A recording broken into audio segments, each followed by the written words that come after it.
All right. What's up, everybody?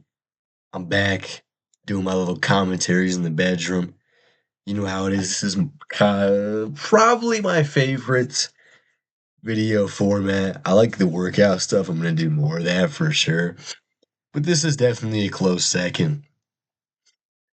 And in today's video, I want to talk about, well, you've read the title, Working Like a Lion and Not a Horse or a Mule or something to that. It's kind of an analogy that's been used before. I've heard it. I think you hear the term workhorse a lot.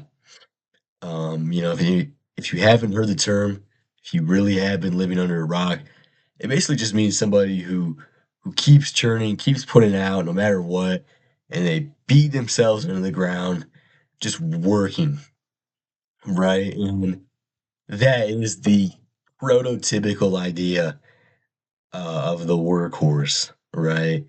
That is the I feel like that's the way we think about a hard worker is someone who puts out for hours on end. And while that's partially true, and while I'm not going to disregard them, I think a smart worker and a hard worker beats the workhorse. That is the lion. If you think about, um, a horse versus a lion, think about the characteristics. The horse is relatively slow. They're dull. They wear out fast. They're not a killer. The horse is not a killer. The horse is a laborer. It's someone who just puts out and puts out without a care in the world. And obviously, that's their role. That's how they are as an animal. There's nothing wrong with that. But you think about the lion is a killer, but he doesn't work himself to death. That's the thing. He works when necessary. Think about like a lion. They sleep, I think, something crazy like 18 to 20 hours a day, something wild. And yet, when they need to kill, they're going to go balls in, you know what I mean? And just go hammer the prey, you know what I mean? And then after that, they eat, they go back to resting. And that's really, um, I think, the idea of this video is that we want to work like the lion and not the mule or the workhorse. We want to be a work lion.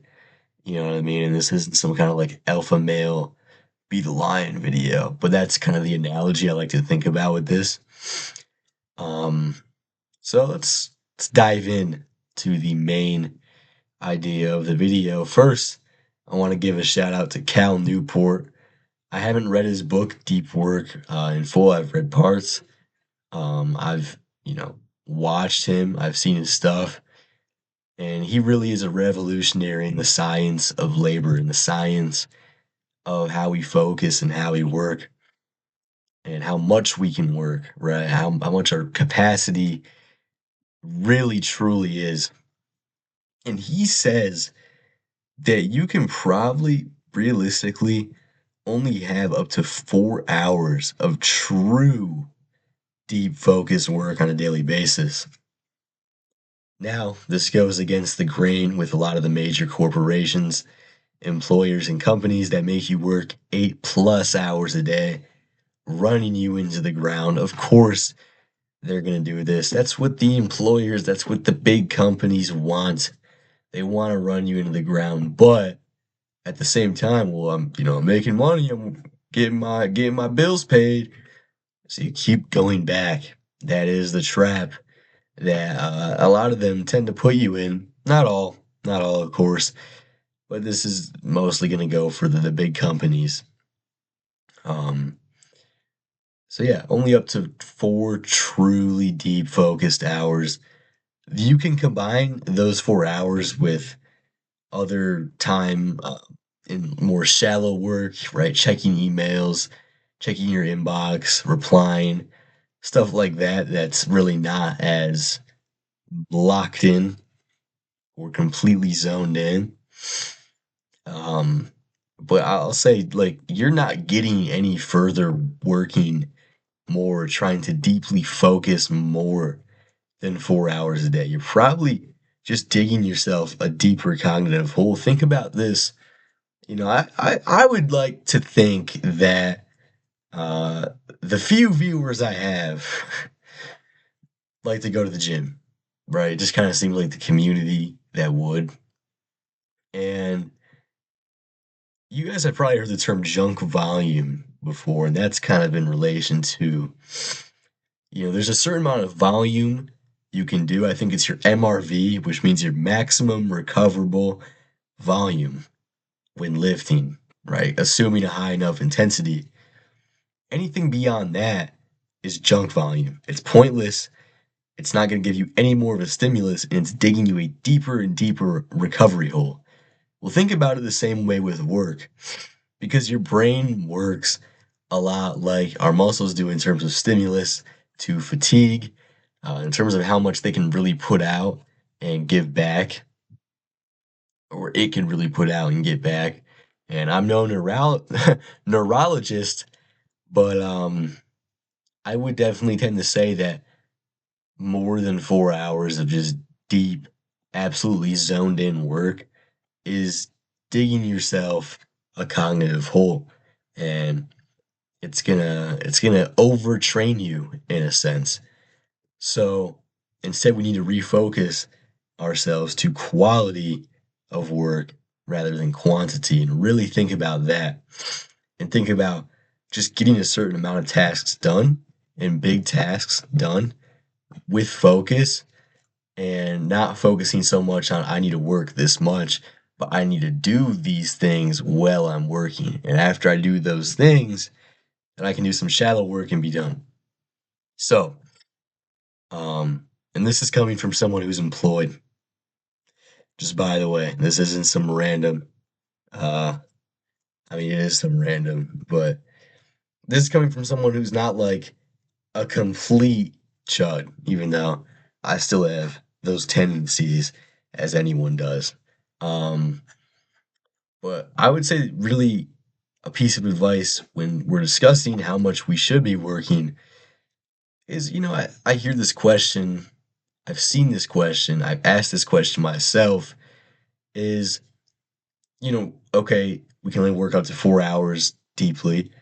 Can I do all those 4 hours in a row? Or should I chunk them out or block them individually for, 1 to 2 hour blocks? Cal Newport recommends, alongside most other guys in the space, Andrew Huberman, who is a professor of neuroscience at Stanford, also says work in a focus block of really 1 to 2 hours, in that sweet spot is going to be the 90-minute duration. And then kind of just space those out, right? So you could do a Pomodoro style thing where for 1 hour you work deeply, and then for 15 to 20 minutes you take a break, you come back, break, come back, break, come back, break, and then you're done. You got your 4 hours. If you need to do any shallow work afterwards, do that, and you're done, right? And I would say 90 minutes is really the sweet spot duration. And I'll say someone who does this, who's done this myself, right? I've had days where I'll wake up, like on weekends or something, I'll roll out of bed and script. And when I was really, really locked in on the channel, and I had more time than I do now, I apologize for the kind of extended frequency of uploads with work, with school kind of getting deeper into the year. It's been a racket for sure, but yeah, at that time, I would wake up and just script, and I think I had a morning where I scripted for like 2 hours, bro. Something like that. I got like 10 videos done. But I found like those last 30 minutes were kind of just lazy minutes, lazy time of work. And, those last 3 minutes, what would that be? 25% of the time.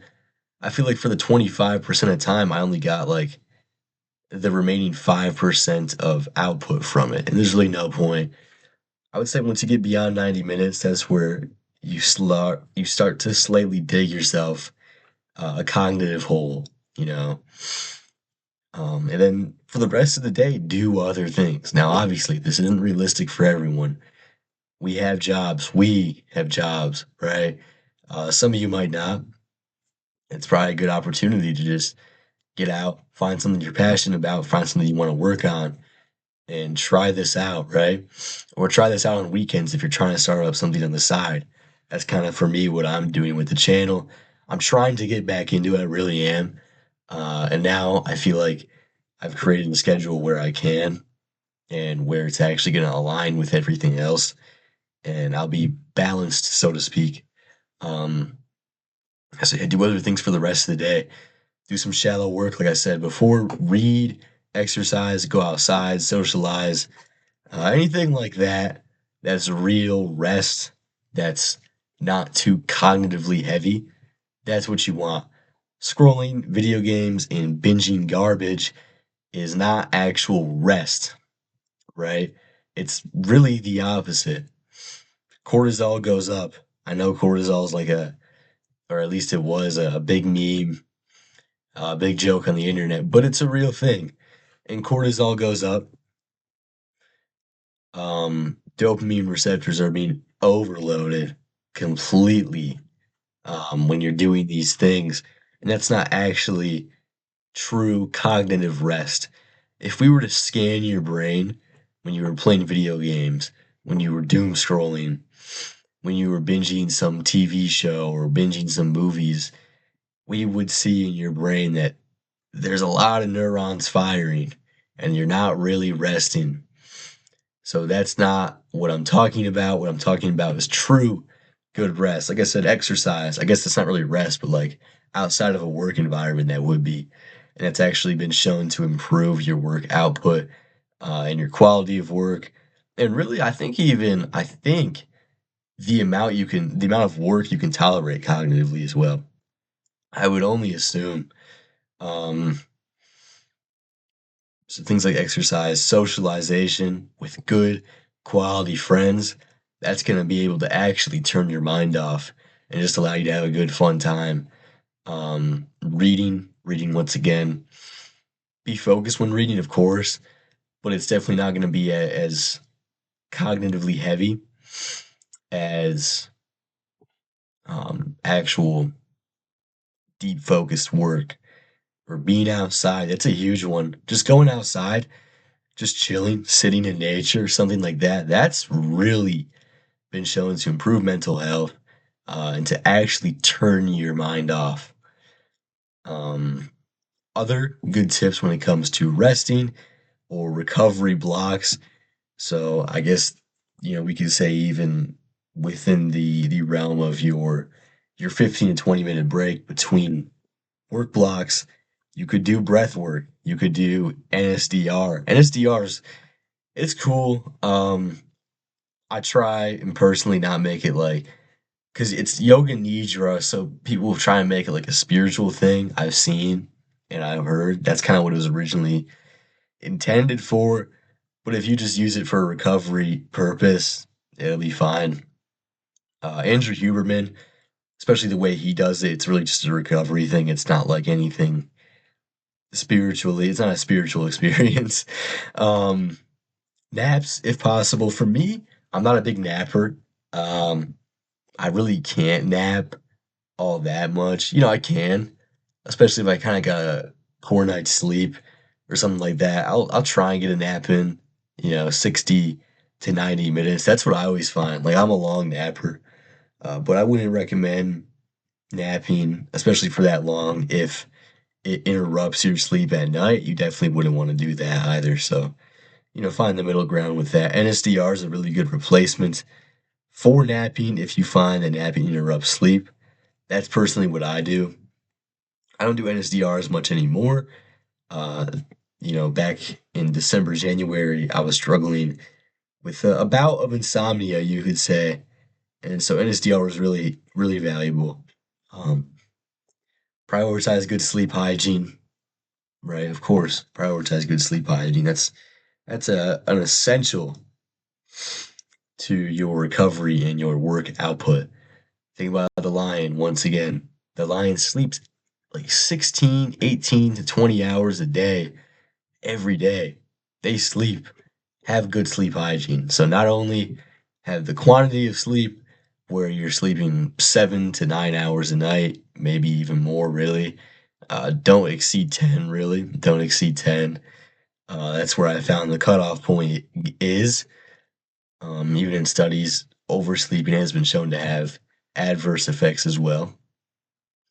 It's not only the quantity of sleep, but the quality of it, right? So blocking blue light before bed, having a cold room environment. Right now in Michigan, it's spring and it's getting a little hotter out. Some days it'll be like 70, 80. And yeah, I'm finding personally it's a little bit harder to sleep. The room's getting a little bit warmer. I still sleep fine, but in the winter, I find usually that I sleep better just because the room's nice and cold. I have a fan, but it doesn't really do it justice on this second floor of the house. I'm just looking over. I'm thinking about like the insulation in here might be an issue. I don't know. Um, and then of course a clean diet. That's going to improve your output a lot. That's an underrated one. You don't want to be foggy minded because you're eating crap processed food. That's just a low tier thing to be doing, especially when you're trying to have good work output. Rather than low tier, really a low hanging fruit thing to be doing is just having a clean diet because that's something you really can control. You can control what goes into your mouth 100%. Obviously, it takes time, it takes discipline, but once you do it, you start to really do see the effects it has on everything, especially output wise, in terms of like exercise and work and all that. And these recovery habits combined with the deep work habits and the deep work systems I've kind of laid out on the table is really what's going to make you work like a lion, so to speak. And, that's the core of this video. That's the title of this video. Work like a lion. Don't be a workhorse. Work like a lion, not a mule. I don't know what I'm going to title it. Something like that. Um, that's going to do it for this video. Hopefully it was insightful. Um, Also, I'm going to be trying getting more content out. I know I keep saying this, but now I feel as though my schedule has been somewhat opened up, especially for this weekend coming up. The past weekends I've had work. It's been interrupting with the channel for sure, but this weekend I don't have to work. So I'm going to definitely try and make a few videos for the future and get 1 to 2 videos out per week for sure. So, no promises, but I'm gonna actually try. And now the opportunity's opened up, right? Before I've been like, I'll film whenever, I'll make a video whenever, and it never happens. But now, like I said, the window is open. I can record, I can script this weekend, so we're gonna have some productivity going down this weekend. Maybe I'll even utilize this. I've utilized this before, this system, but I haven't in a minute. So it's time to get back to it. This is a good reminder for me. Hopefully, it taught you something. As always, God bless.